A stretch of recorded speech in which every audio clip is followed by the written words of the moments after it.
बात आ गई कि we are the president, I am the president of Venezuela. लेकिन अगर ट्रंप ईरान के कट्टरवाद को खत्म करता है तो ट्रंप बड़ा हो रहा है, अगर नहीं खत्म कर पाता तो कट्टरवाद बड़ा हो रहा है।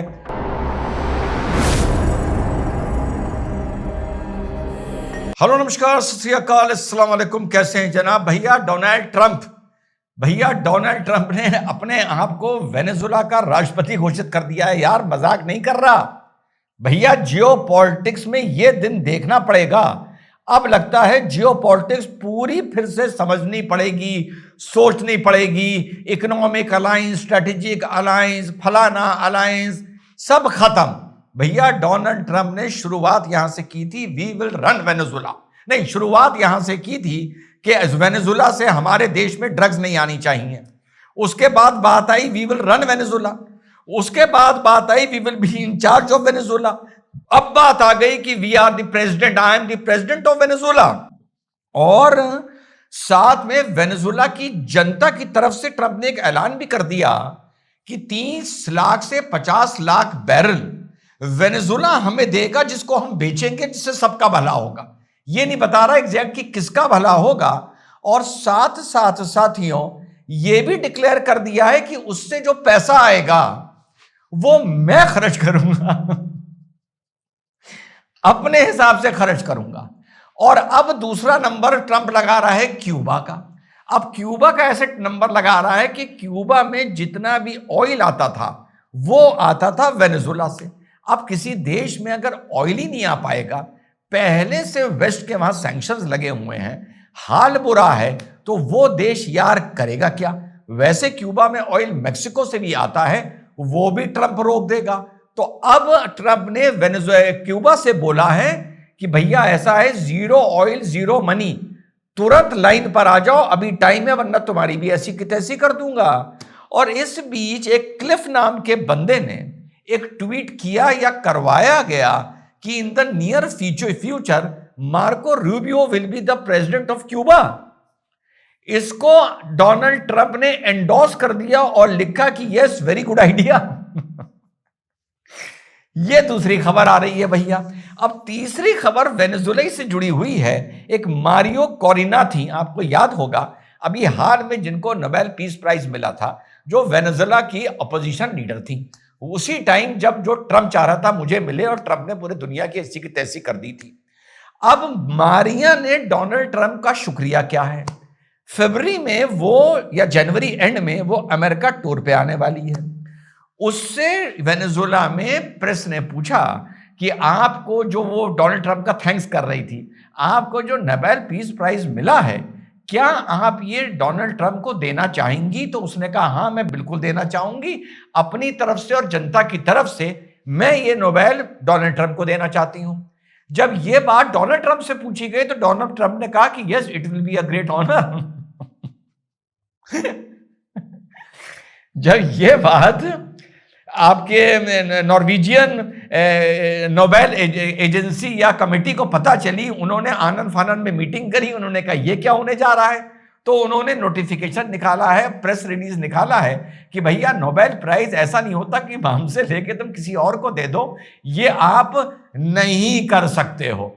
तो ये चल रहा है फिलहाल वेनेजुएला का, क्यूबा का और नोबेल पीस प्राइज का। ग्रीनलैंड पे अलग खतरा मंडरा रहा है। अब बात करते हैं ईरान की। ईरान में क्रैकडाउन शुरू हो गया है और बहुत जबरदस्त क्रैकडाउन हुआ है।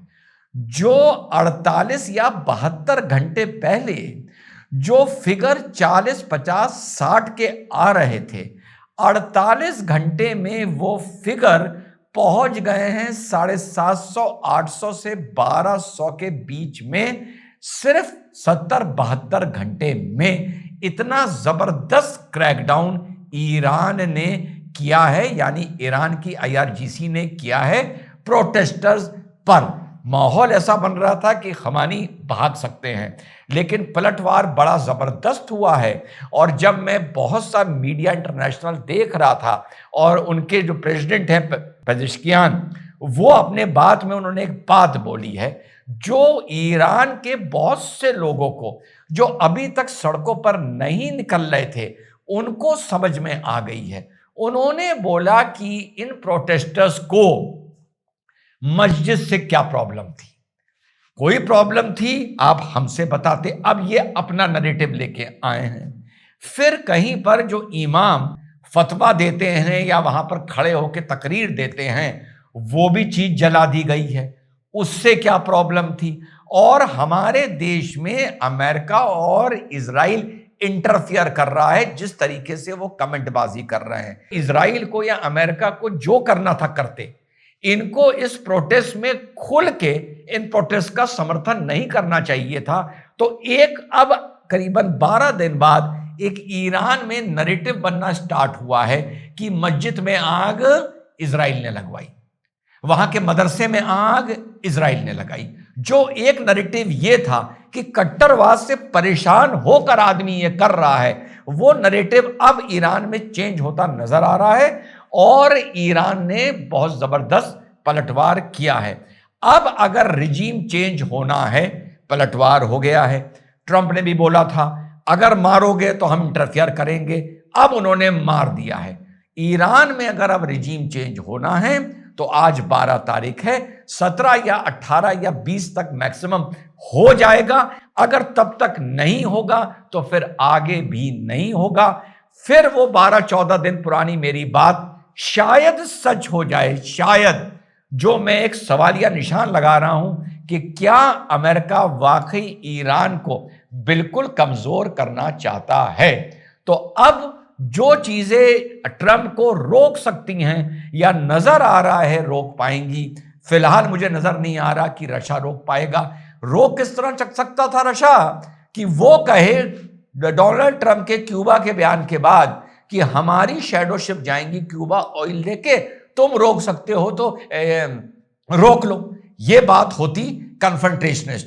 अब फिलहाल रशिया क्या कर रहा है, जितना भी गुस्सा डोनाल्ड ट्रंप का है वो डोनाल्ड ट्रंप पे ना निकालकर वो ज़ेलेंस्की पर निकालता है। रोज रात को 10 बम मार देता है, किसके गुस्से में? डोनाल्ड ट्रंप के गुस्से में।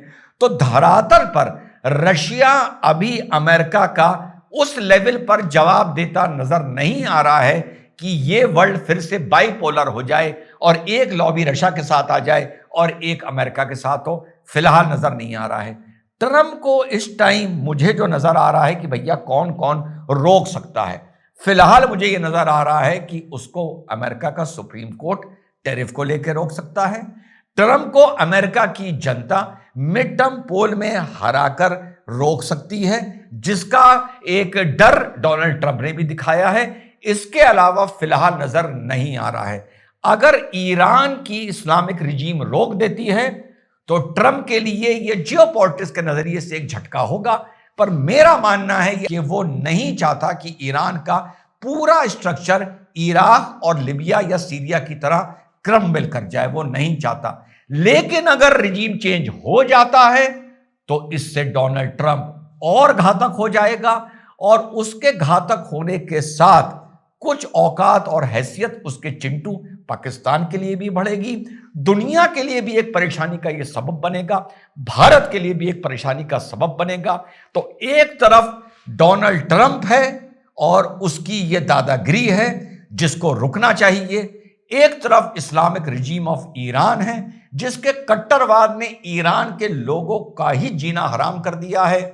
लेकिन अगर ट्रंप ईरान के कट्टरवाद को खत्म करता है तो ट्रंप बड़ा हो रहा है, अगर नहीं खत्म कर पाता तो कट्टरवाद बड़ा हो रहा है। बहुत ही कंफ्यूजिंग, पिकेरियस और टिपिकल और वियर्ड सिचुएशन है। आने वाले 17-18 तक मुझे उम्मीद है कि यह चीज क्लियर होगी कि ईरान में क्या होता है और उसका असर कट्टरवाद पर और ट्रंप पर और भारत पर, पाकिस्तान पर क्या पड़ता है। जय हिंद, वंदे मातरम, खुदा हाफिज।